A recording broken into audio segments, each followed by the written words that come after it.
Have you guys heard of the man who murdered his co-worker in the Walgreens break room? On June 11th, 2022, 28-year-old Joshua Johnson murdered his co-worker, 17-year-old Riley Whitelaw, in a Walgreens employee break room in Colorado. Riley was discovered in a pool of blood by her manager after she never returned from her break. Joshua attempted to make advances on Riley in the past, and she repeatedly told managers that he made her feel uncomfortable. Riley even asked her managers to change her work shift so she can avoid Joshua, but when she requested additional hours, she was made aware that overtime would mean that her and Joshua may cross paths. 3 months before her murder, Riley's boyfriend began working at the same Walgreens, which apparently made Joshua jealous. On the day that Riley was attacked, a customer heard a woman screaming and the sound of very loud slamming. Surveillance footage also caught Joshua stacking bins in front of the camera so that it can block the view before attacking Riley. He was then found by police walking on the street with scratches all over his body.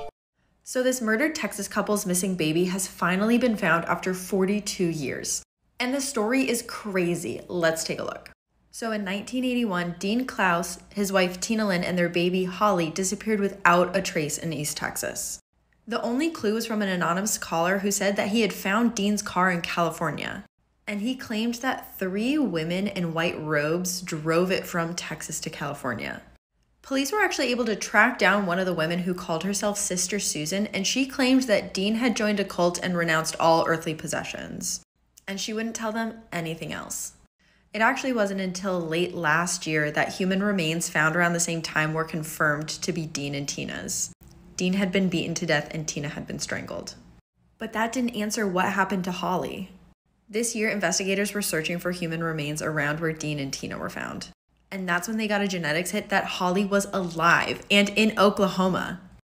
But get this, when they were talking to Holly, they found out that she had been left on the steps of a church in Arizona by none other than 3 women in white robes. Investigation is still pending, and they are really trying to figure out who these white-robed women are.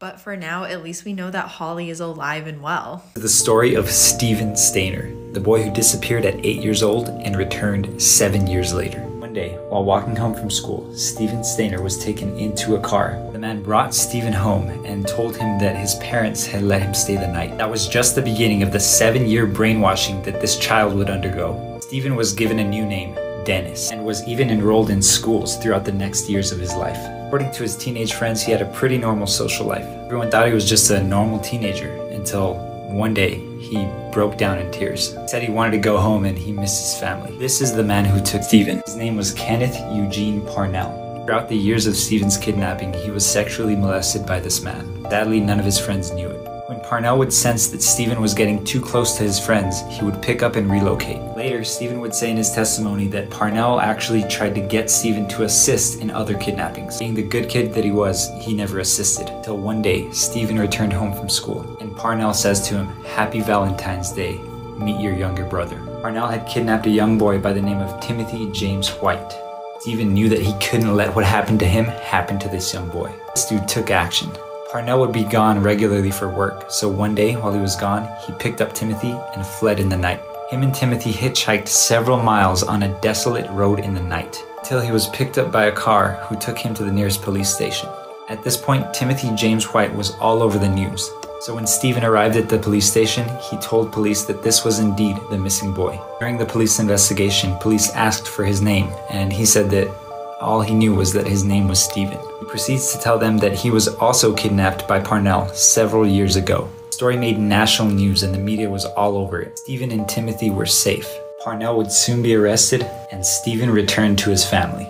But the story is far from over. So this guy only served 5 years before being granted parole. This was due to the statute of limitations. At this point, Steven moved on and even met a lady with whom he would soon start a family. Just as Steven's family was beginning to think that they could move on, things take an insane twist. It involves the made-for-TV movie, titled after his famous words, "I know my first name is Steven." It also involves this man, seen standing behind Steven during his media interviews. Part 2 to come.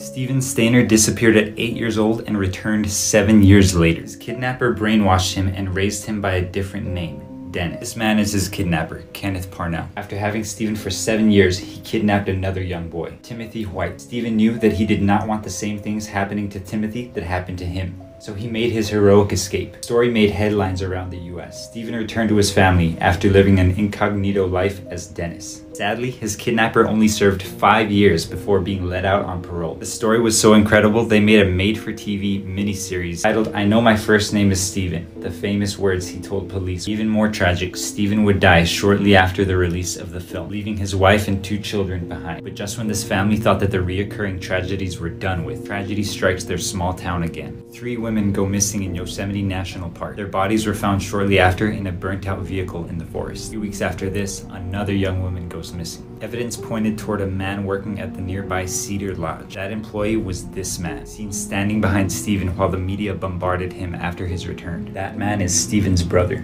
Cary Stayner. He shortly after confessed to killing and sexually assaulting the women. He even took cops to the locations and described what he did. Cary had become the bitter older brother in the shadow of his younger brother's celebrity. When questioned for the first time about the murders, Cary said this: "Before I say anything, I want you to contact producers and writers in Hollywood. I want a major movie of the week made from my story. Before I tell you anything, I want a movie made about me." This is a photo of Jason Vukovich, smiling at his brother after being sentenced to 28 years in prison. But many people think that he didn't deserve this sentence. Jason referred to himself as the Avenging Angel of Alaska. As children, both Jason and his brother were abused by an older man. This event caused Jason to suffer from PTSD, and eventually led to him deciding to fight against the abuse of children. So he began using the sex offender registration list to find and target men who had abused children, and then he began attacking and robbing them. Locals stated that after every attack he would give what was stolen to a random single mother. He broke into 4 different homes and assaulted each offender, but on his last home invasion the homeowner fought back, and in the fight Jason struck him with a hammer, causing permanent brain damage.